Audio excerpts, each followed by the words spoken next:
Thank you for tuning in to Naijha Speaks today. I am Naijha Wright-Brown, co-owner of the Land of Kush Vegan Soul Bistro in Baltimore, executive director of the Black Vegetarian Society in Maryland, and contributor for Jane Unchained News. And I'm excited to bring on this guest today. He is on a mission to tackle one of the most stubborn health problems plaguing our country, and that's chronic disease in the African-American community. He's going to speak to us about what it takes to be healthy at last. Without further ado, introducing Brooklyn Borough President Eric Adams.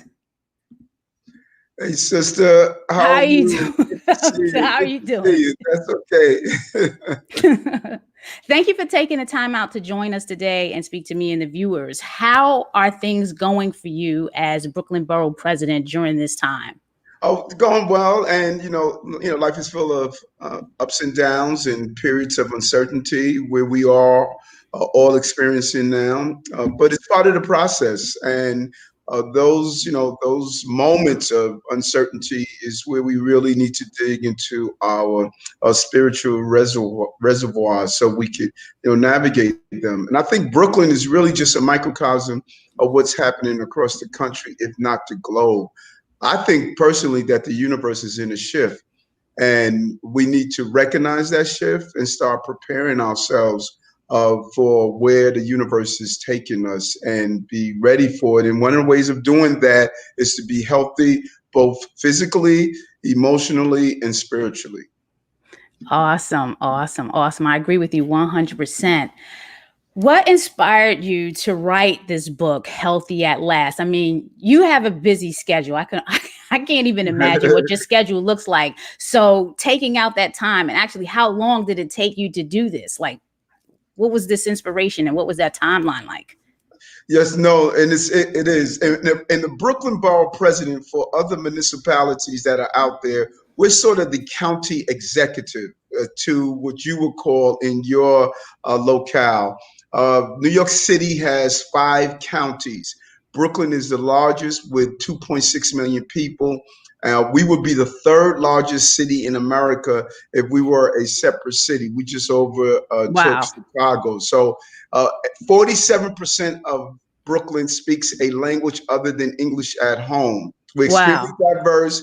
We have those 2.6 million people, but we have 8 million opinions. And trust me, something is always jumping off in Brooklyn. And I had a career that was filled with different moments. And if I may say, sister, I had some dark moments in my career, in my life. I was arrested as a child and beat bad by police officers. And a group of civil rights activists asked me when I was 20 years old to go into the police department and fight from within. I did that. I served 22 years, started an organization called 100 Blacks in Law Enforcement Who Care. I later became a state senator. I was the first person of color to be the chair of Homeland Security in the state of New York. And then later, after serving 4 terms, I became the borough president, first African-American to ever become the borough president in Brooklyn. Woo! And it was during my second term that I was out of the country at the time, and I was feeling real discomfort in my stomach. I thought sure it was colon cancer because it wasn't moving. It was just stationary. And I just lost a good friend to colon cancer. And I decided, men, you got to drag us to the hospital. Yes, the doctor. Yes. I deal with it with my husband, so I know. I'd love you to answer that question. Why is that? And so when I got back to the country, I went to my internist, and he was a solid internist. He sent me to have my colon checked and my stomach checked. And when I came from under anesthesia, he says, Eric, you have an ulcer. That was the discomfort you were feeling. But your diabetes, you're type 2 diabetic. I had no idea. And he stated that you're in the late stages, and at that same time, that morning that I woke up, I couldn't even see the alarm clock. And my ophthalmologist said, Eric, you're legally blind. I lost sight in my left eye. I was losing my right. I had permanent nerve damage in my hands and feet. It was the tingling that I was feeling for a couple of months that I didn't even realize. And that tingling was permanent nerve damage due to the neuropathic injuries to my fingers and my nerves. I couldn't even feel my right thigh. I thought it was due to playing football as a child, but it was numb. High blood pressure, high cholesterol. My body looked, I put on a few pounds, but I needed to take an internal selfie, which those blood work did, and my body was breaking down, and it was breaking down fast. And the doctor said, "Listen, this is your new norm. You will be on medicine the rest of your life. You're gonna lose your sight, and you may lose some fingers and toes. But this is what you have cycled into." And for that split moment in that doctor's office, I said to myself, "Well, Eric, you knew this was coming. Your mother is diabetic for 15 years. She's 7 years on insulin. Your sisters and brothers are going through chronic diseases. My sister had breast cancer. My other sister lost a kidney to diabetes." And so I basically said that, this is part of cycling into life. And for that moment, until I just said, wait a minute, no, I'm not, I didn't sign up for this. Diabetes in our community is like auntie has a little sugar. Right. But when they started talking about, listen, you losing some fingers, some toes, and you going blind, I said, hold on, doctor, this is not what I signed up for. You mentioned that in the book. My curiosity, I've always, and women in general, I think we just take pride. We go and check our health. Why is it that men they're not proactive? They wait until, something has to be cut off before they go. What is that mentality? And that's deep. That's deep because we're in a culture. Like yesterday, I just did a Black Men's Meditate. We had about 100 or something men. We went to the park, Black men, and we meditated together. We have to unlearn what we've learned to learn about our universal connection. And remember, we're brought up as a masculine society where you suck it up, and you are, what are you, a punk? Because you can't take the pain, live with the pain, work through the pain. And, if you as a man show any level of emotions or any level of, the feminine side of you, you're looked down upon. And that has been handed down through generations, So we started out from the seed of inaccuracy and wrongfulness, and we continue to spread it through generations. My dad would never go to the doctor. He transitioned a few years ago to prostate cancer. So we have to really change our mindset and understand that to become more proactive of our health the way we should. Health is the true wealth. And I hope that everyone, really understands that. And the way your book is laid out, it is a guide. It is a step-by-step guide. And it's going to teach people step by step. You talk about not going cold tofurkey, which is great. You have to do it the way that's best for you, because you can be rich, but if you're not healthy, you're not going to be able to do anything. You're not going to help anybody. You're not going to do anything for anyone. So that is the foundation. Health. You have to maintain your health. I have a question here from someone. Thank you, Patty. Can you tell us what a typical food day is for you? Your breakfast, lunch, dinner. Yeah, thanks a lot, Patty. And we have some great recipes in our Healthy at Last, in the book Healthy at Last. We have some great recipes. But I think it's important, and I'm going to get to Patty's question, but how did I get there? So I went home. I went to 5 of the best doctors in New York. As the borough president, I was able to call the presidents of my hospitals and say, listen, I want to speak to your endocrinologist. And they all told me the same thing. Eric, listen, it is what it is, And I had these pamphlets that stated living with diabetes and all of this medicine. When I went into my internist, I had no medicine. But by the time I left, I had medicine for my eyes, medicine for my blood pressure, medicine for my cholesterol, 3 medicines for my diabetes, including insulin, medicine for my nerve damage. I was like a miniature Walgreens by the time I walked out of the doctor's office. And I remember like it was yesterday, placing all those medicines next to my laptop and placing all the pamphlets that said living with diabetes. And I've sat back for a moment and I closed my eyes, and it almost made I'm almost getting teared up when I think about this moment. I closed my eyes and I called on the universe and I said, I don't want to live this way. And I typed into the laptop, not living with diabetes. I typed in one word different. I typed in reversing diabetes. And it took me down another journey. It took me to another pathway. And I found all of these doctors, Dr. Bonner, Dr. Esseltine, Dr. Greger, who are now all friends of mine. And I called Dr. Esseltine, who was in the Cleveland Clinic. Dr. Esseltine told me fly down to see him. He treated Bill Clinton for his heart disease. And he shared with me the power of food, something I didn't know about before. And I said to myself, listen, I'm not a doctor, but I'm an ex-cop. I know how to do investigation, and darn it, I know how to read. This is not rocket science. Right. And so I returned to the city and I went through my cupboards and I started reading what I had in my fridge and in my pantry. And sure enough, it was all sugar, it was all processed, it was all fat, it was all sodium, it was all the things that was killing my body. And I just took this large garbage bag and just emptied everything out. And I started a whole food, plant-based diet, as I laid out in the book. Within 3 weeks, my vision came back. Nice. Within 3 months, my nerve damage went away, my blood pressure normalized, my cholesterol normalized, my diabetes went in remission.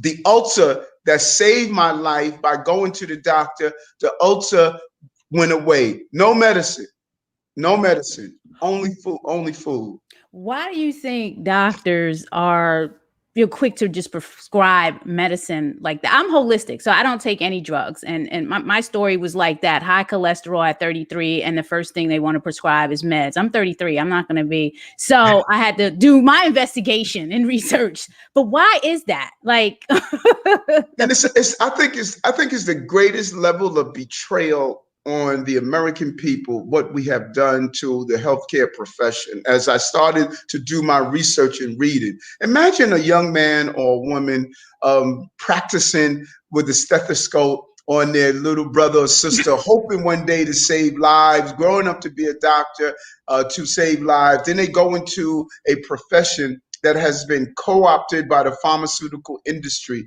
co-opted by the meat and dairy industry. And instead of teaching people how to heal, they teach them how to cover up the symptoms with medicine. Medicine is not healing us. It is covering the symptoms. The role of medicine, particularly when it comes down to chronic diseases, is to stabilize your condition and then make a lifestyle change to take you off the medicine so that you can now live a healthy life. We turned it upside down. Right. When you go to our doctors are not taught about nutrition. They're not educated on how to reverse diseases. They're educated on how to write a prescription. And that is the danger here. My mother, who was 80 years old at the time, when she came to me and said, Eric, I want to change my lifestyle.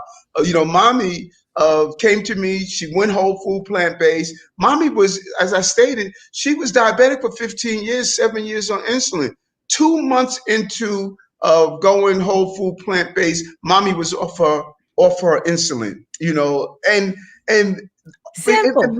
Imagine how many of our mothers, our aunties, our dads, our sisters, our brothers, imagine how many we lost when we could have given them an option. And that's what really empowered me to say, I'm going to give my people an option. If you decide to take the option or not, that should be up to you. Right. You should make that choice. And I'm not going to talk down. I'm not going to look down. And I'm not going to try to fat or food shame people. Right. I just want to empower you with the option so you can make the right decision. And that's what the book Healthy at Last is about.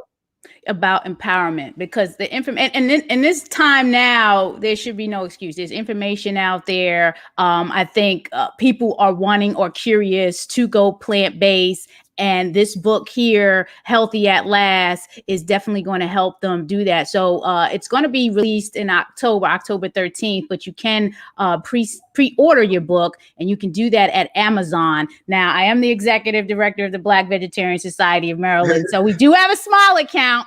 So if you get it through Smile, you'll be supporting us too. So, but you definitely want to pre-order that book, Healthy at Last, and the IG is at Healthy at Last BK. So definitely, start typing that in, folks, and get your orders, because it is what you need. And if you don't need it, you need to give it to a friend. And that's it. And that's what we're saying. What we're saying, and this is so powerful, sisters. And I'm just so glad of the energy and the movement around Black people who are now saying, like what you're doing and others are doing, that I'm meeting all over the country, that, when we talk about Black Lives Matter, when you look at the numbers, listen, I am angry about the Floyd's death. But what angers me also is the countless number of Black people that are butchered in our healthcare system, Yes. From dialysis, loss of sight, heart disease. Black women die 12 times the rate as white women through maternal morbidity. The rate of dying from all of these cancers and diseases, fibroids, erectile dysfunctions, to lose your quality of life, the dementia, Alzheimer's, all of this is food, folks.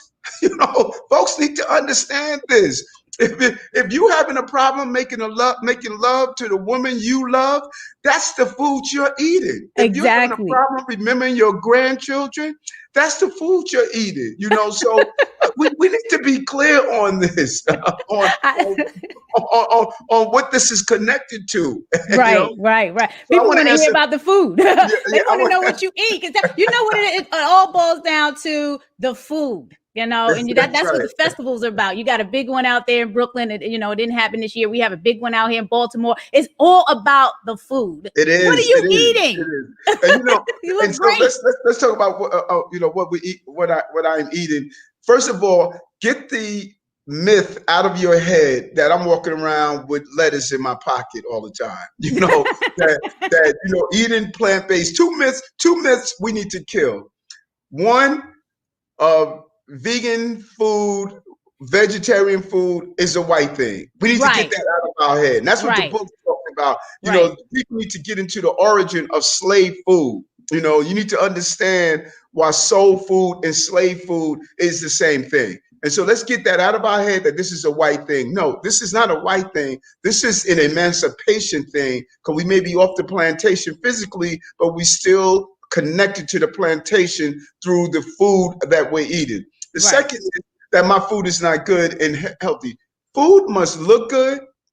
It must be good for you, but darn it has to taste good. There's a reason the Creator gave us different sensations on our palate, so we can enjoy what food should be like. So I start my day. I break my fast every morning with a cup of blueberries and kale. I love blueberries. Kale too. I do a whole smoothie every morning. I break my fast with that. A powerful smoothie made out of a bunch of superfoods, a carab powder, a cacao powder, and a lot of superfoods. I put a drink every morning. This is how I start my day. And with a bowl of fruits, and it holds me. It's high fiber, just really healthy food to eat.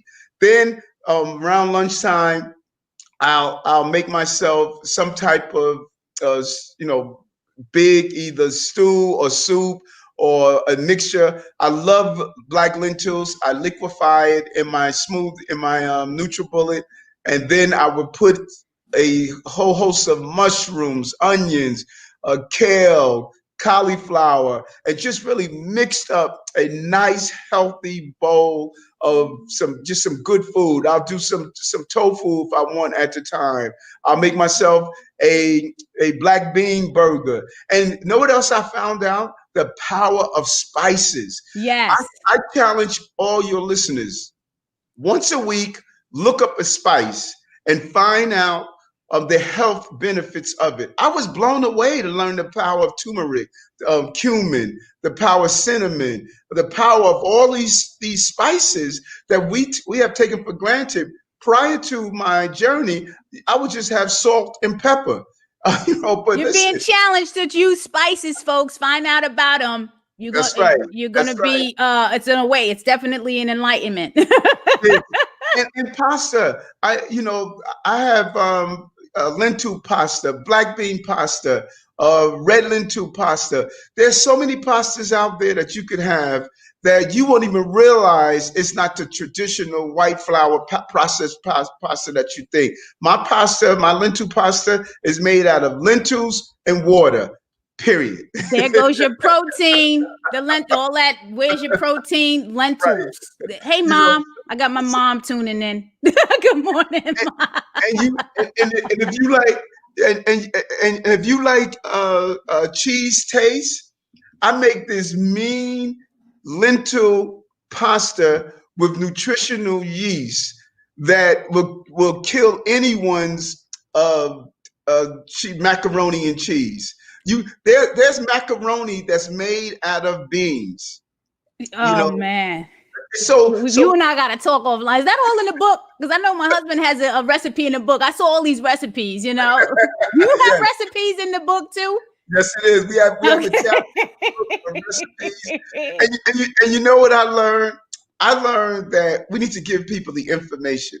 People need to see the origin of fried chicken, the origin of KFC, the origin of why we eat certain parts of the animals. It was the scraps. And I really take my hat off to our ancestors and their creativity of saying, we're going to give us the food to survive. Because we had to survive from picking cotton from sun up to sundown, from working in those fields. But our ancestors were saying, Negroes, this is not what you're supposed to be eating forever. Right. This was supposed to get you through the crises. But we took that, and I talk about this all the time. When we hear about the Willie Lynch letter, about Willie Lynch feeding on how to keep division in our community, the real Willie Lynch letter is hidden in the recipes. Woo! Those recipes that are handed down from generation to generation to generation. The slave master must be saying to himself, I don't have to worry about Eric Adams being the first Black borough president. He's going to be blind and losing his fingers. Ken Thompson was the first person of color to be the district attorney in Brooklyn. He died from colorectal cancer at 50 years old, food related. Wow. And that's young. That's young. Look at our brother John Lewis. Jesse Jackson right now is going through some real illnesses. That's food related. So the bullet didn't take his life in Memphis when it took Dr. King's life, but the food we're eating. So these slave masters compelling our ancestors to eat food that was toxic and poison has been handed down to the generations. And so every time we sit around the table on Thanksgiving praying for Aunt Mary that's in the hospital to heal, we're eating the food that's going to put someone around that table into the hospital. So we sit at that table with our dashikis, our Black powers, and all how great we are. We have all of our degrees on the wall. We talk about how great we're doing, how philosophical we are. We're building our businesses. But what are we doing about our bodies, the temples that God has given us and what he has wanted us to nurture? God wants us to be fruitful and multiply, not toxic and die. We have to free ourselves from what we're eating, block by block, community by community. And that's what this movement is about. I'm so glad you said that, because it's affecting the children as well. And see, these are things that we work on, or we're trying to work on here in our community. And one of the questions I have for you is, how would you recommend vegan and plant-based advocates engage their community and political leaders, such as yourself, mayors, borough presidents, governors, lieutenant, all of those, in this mission to be healthy? How do you start? Because I know you have Meatless Mondays out there. Yes. It's in all of the cities, all the boroughs of I'm from New York. I spent 22 years out there in the Bronx. How do we engage our political leaders in our cities? Like, where do we start? No, that's a powerful question. And you do it this is an ocean liner that is headed down the wrong path. So turning around an ocean liner is not instant. You do it in a very gradual way that is sustainable. And that's what we're doing here. People said it was impossible, but we know we're doing it and we're going to continue to do it. The number one killer of Americans right now is heart disease. Number one killer. 70% of 12-year-olds have early signs of heart disease. That's sad. That's really it's sad. Unbelievable. So, so we already know 30 million Americans are diabetic. 84 million are pre-diabetic, waiting to be diabetic. This system is not sustainable. And so what we're doing, we're saying, let's go to the institutions that feed people on taxpayers' dime. Listen, what you put on your grill in your backyard, what you eat at home, that's on you. I can't tell you what to do, but you're not doing that on my dime. I'm not going to be paying you in schools to feed food to my children that's going to feed the healthcare crisis.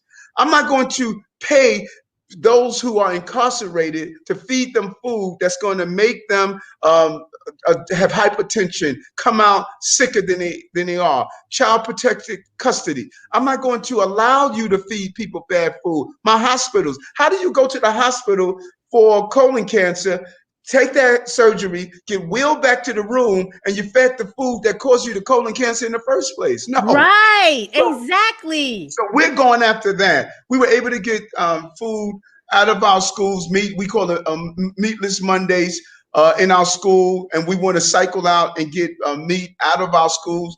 You no longer can purchase processed meat in New York City, type 1 carcinogen. We want a 50% reduction in beef, and eventually we're going to have it going on together. We got our hospitals on Meatless Mondays, our correctional facilities on Meatless Mondays. We're going to cycle into healthy food. Then we're going to get all these fast foods. The book talks about how fast foods got into our community. Junk food is all over our communities. And so my goal is to use my legislative powers to put in place, how do we first start with, what are we feeding people as cities? What is government feeding people? And then we can start talking about private enterprises. But right now, we have to get it right. And we need to have plant-based initiatives. I have a program at Bellevue Hospital, first of its kind in America, where it's lifestyle medicine, where people are able to go in and say, okay, here are my options. You're diabetic. You're diabetic, you have heart disease, you're dealing with other issues.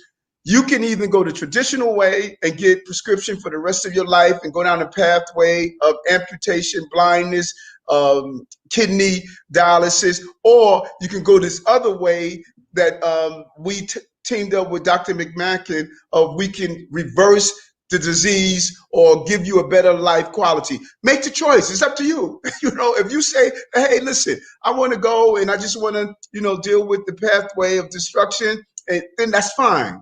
But if you say, I want to be empowered so I can live a healthy life, then we need to make sure you have an avenue to do so. And that's what we're doing here in the borough of Brooklyn, in the city of New York. I'm glad you're using Bellevue Hospital. I was born in that hospital, by the way. 1972. Hi, Mom. I had to give that shout out. But yeah, I gotta definitely connect and get some best practices, because this is stuff that we need to bring out. We need to bring out to Maryland, not just Baltimore. I mean, Maryland is a hospital state. And, we need to be incorporating this in our system, because it's sad. Like we talk about all these dialysis centers popping up, all of this stuff. So we need to be learning from you and what you're doing. So definitely going to be following up on that, because something has to happen. And it's deep. We're proud of ourselves that, we have some of the best hospitals. We have some of the best. First of all, the hospitals, the difference between safety net hospitals and non-safety net hospitals. But don't talk to me about how beautiful your hospitals are, because there's no joy to me of going into the hospital and say, when you come in to get your kidney dialysis, it's going to be one of the best places to do it. Hey, how about putting in place that I don't need the dialysis? Right. don't just tell me that, yes, we should have adequate facilities for healthcare. And I'm not saying we shouldn't.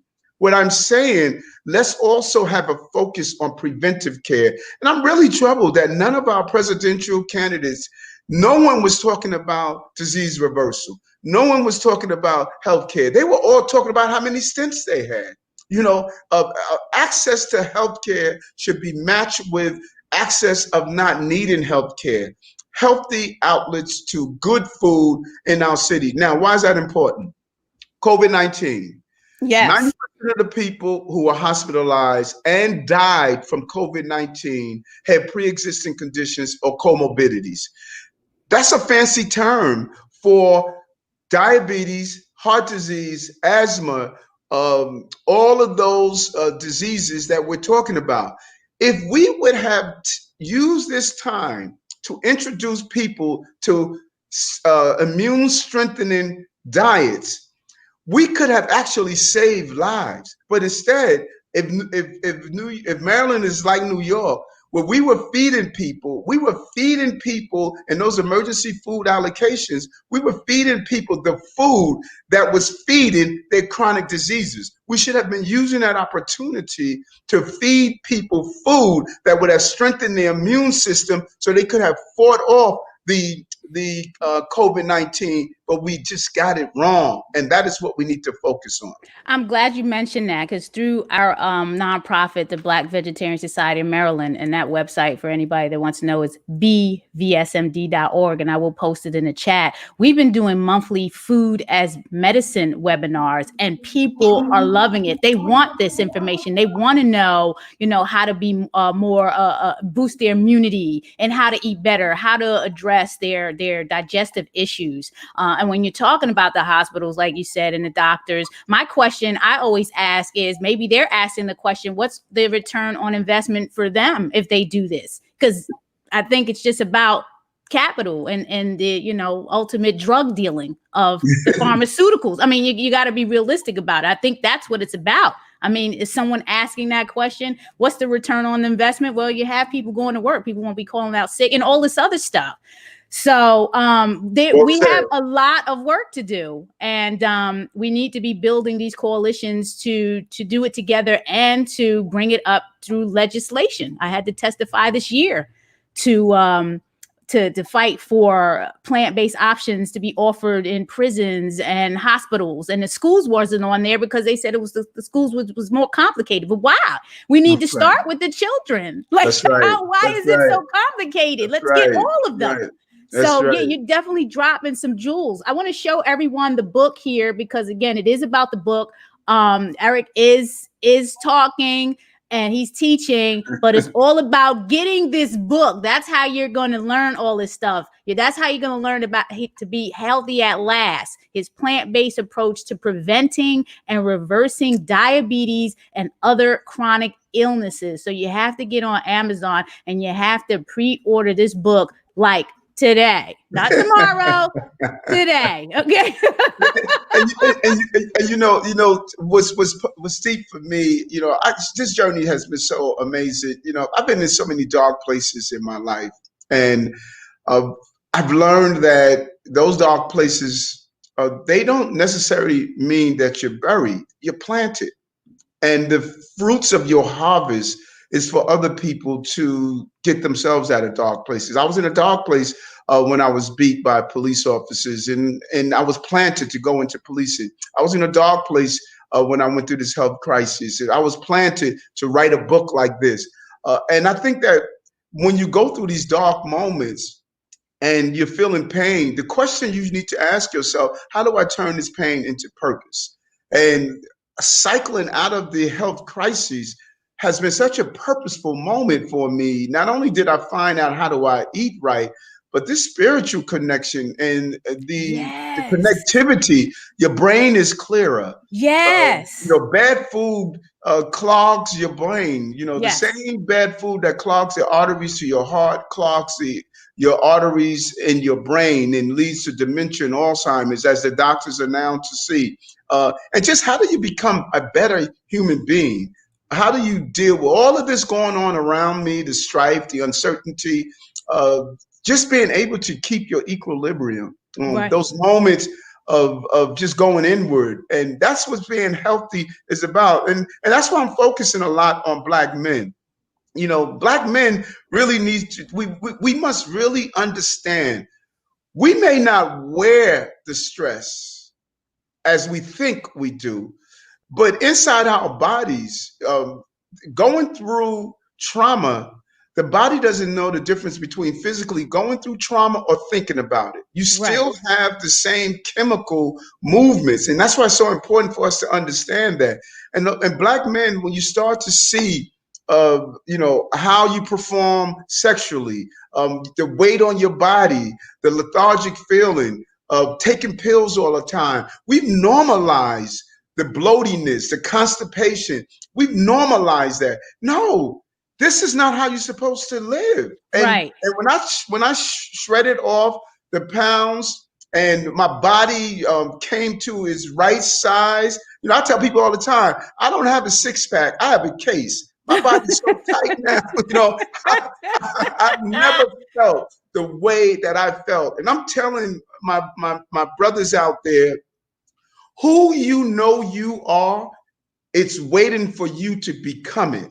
Right, exactly. And don't let anyone say to you that, well, you're 60, you're 70, that's the way it is. Hey, that's just not true. That is not true.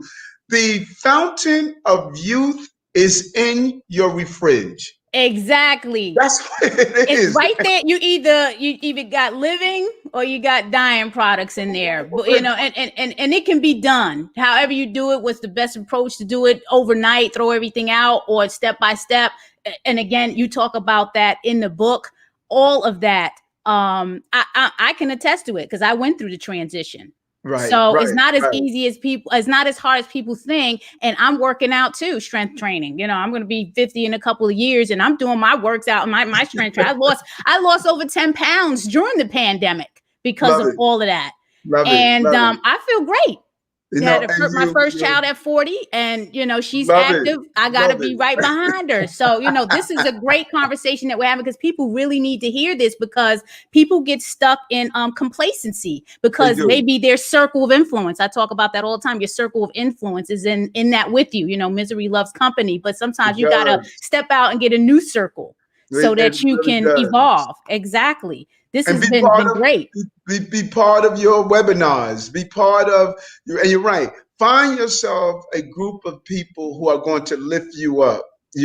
Because during the beginning of this journey, as I was going through the transformation, people were like, "Oh, you're losing too weight. Oh, you too much weight. You need to eat better, and you need to you eat that meat." I said, "Listen, I will eat the food you want me to eat. If you commit to me, when I lose my sight, you're going to give me your eyes. If you're not willing to do that, then you need to shut up and get out my way." I got this. That's deep. Someone asked the question about, is the book going to be on Audible or you have an audio version of it?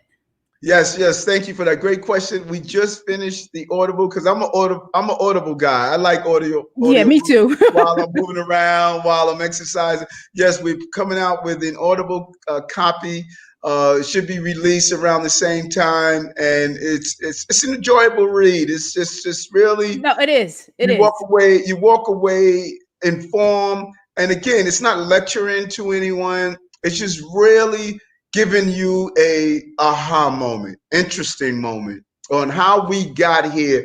We often wake up somewhere without realizing how we got here. Right. And we need to really know how we got here and start examining life for ourselves. I think the universe is at a place where we're going to seek truth. And one of the most important truths that we can seek is how do we take care of our body. It blew me away that here I was 54 years old and I knew so little about my body. I knew more about my car. Wow. Than I knew about my body. I knew the best oil, the best gas. I knew how to put the best tire pressure. I spent more research on reading up on my BMW than I did on my BODY. And that's powerful. You shouldn't have started that. You shouldn't have said that, because I have a saying about people driving luxury cars and buying fast food. You're filling your car up with premium gas, but you're using unregular or something like that. And that's deep. This That's is the deep. machine right here. This Listen, is the machine. You got to use this for the rest of your life. You can trade your car in and get a new one. and they fooled us into believing, I say this all the time, they fooled us into believing, well, you know, it's your hereditary, it's your DNA. Man, it's not your DNA, it's your dinner. It's not, I'm going to put that in there. It's not your DNA, it's your dinner. This has been great. It's not your DNA, it's your dinner. So the proceeds of my book is going to build health ministries and houses of worship. My goal is for every faith-based institution to have a health ministry, so that we can start teaching this in the place where we go for our spiritual development. And one of the most unhealthy places you can go is in faith-based institutions. Yes. You know, we preach from the pulpit, and without realizing, when we go to the reception halls, you know, we start to feed people what causes those. Sister Jones is now in the hospital for surgery. Pray for her. Brother Walter is now going through dialysis. Pray for him. You know, so let's pray to wake our minds up so that we can prevent this lifestyle that we have fed into. And listen, nowhere in the subscript of the Creator did it state that we were going to live forever. Right. Mortality is part of man's creation, and we're all going to transition and die. We should just not be dying by our own hands. And the length of time we live should be quality. I don't want to live to be 100 and can't identify my grandchildren, and can't get up from a chair and have to wheeze along and have to worry about those 3 hours, 3 days a week of dialysis. That's not living. Existing is not living. That is what's important. So no one is saying that you won't have illnesses from time to time in life, but we are creating the illnesses. You're not born with them. They are created. 5% of our genes, there's nothing we can do about it, our hair color, our eye colors, etc. Right. But the propensity of having those chronic diseases materialize is based on the life that we live. And that is what we're going after. Hey, you said it all today. Okay. I want to take this time out before I ask you about, but my last question before we close out, I want to thank my sponsors, A Well-Fed World, Veg Fund, Eat the Change, Women Funders, and Animal Rights, and Jane Unchained for allowing us to stream on the Jane Unchained platform. This is great. Like and subscribe to NaijhaSpeaks.com. That's my YouTube channel. Your family's going to need this. Someone's going to need this, and they're definitely going to need the book, Healthy at Last. You want to get that on Amazon. It's being released October 13th. So order it today. Today is the day to order it before it's sold out. You can't order it anymore. I'm sure you can, but we want them to get it today because you need the information today. Before we leave out, and again, thank you, Eric, for taking the time out. I know you have a very busy schedule. It's Sunday, but this was the sermon today, and we needed to hear it. So this was perfect. What tip or piece of advice would you leave our viewers with before you go? Like, what would be that thing? You said a lot, so I know it's probably going to be, but what is that one thing that they need to hear before you say goodbye and they purchase that book? The most powerful thing is believe.